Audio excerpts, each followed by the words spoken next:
For my book and build lesson idea, I'm using the book Wild About Books by Judy Sierra. Wild About Books is a fun book about a librarian who sets up her bookmobile library at the zoo.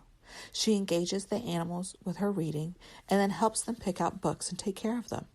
It even leads to some animals becoming authors themselves. This delightful book ends with the animals creating their own zoobery to have at the zoo.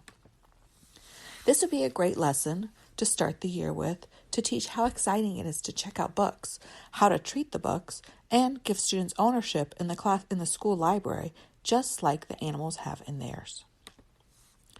Before reading, some questions I might ask are, have you ever been to the zoo or the public library or visited our Rio Mobile, which is our town's bookmobile?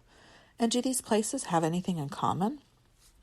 Or if you could be an animal, what animal would you like to be? After reading the book, some questions I might ask. Which animal not named in the book do you think is wild about books?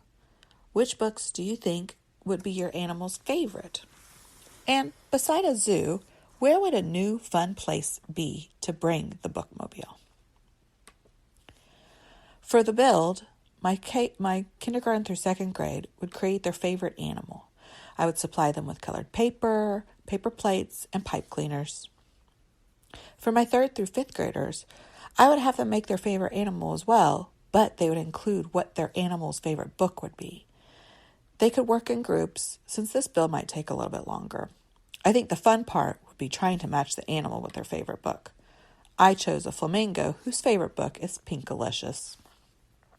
They could draw, create a collage, or a paper plate animal, along with the mini version of their animal's favorite book. So what would this lesson look like in my library? We would read and discuss the questions I presented earlier. I would let them know what the build is today and then show my examples.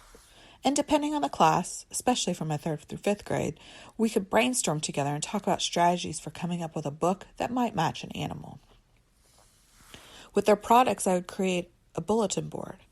And as an extension for my quick finishes or maybe another day, the students might create cute reminders about how to treat books with the animal examples, and I could post those around the library.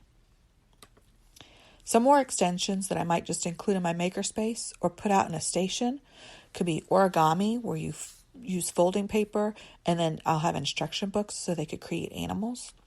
Different games, like this one, for example, Zoopoly, which includes animals and facts. Or maybe just an animal puzzle that the students can work on at their leisure. This book was one of my own children's favorites when they were young, and I'm just so excited that I get to share it with you and in my future library.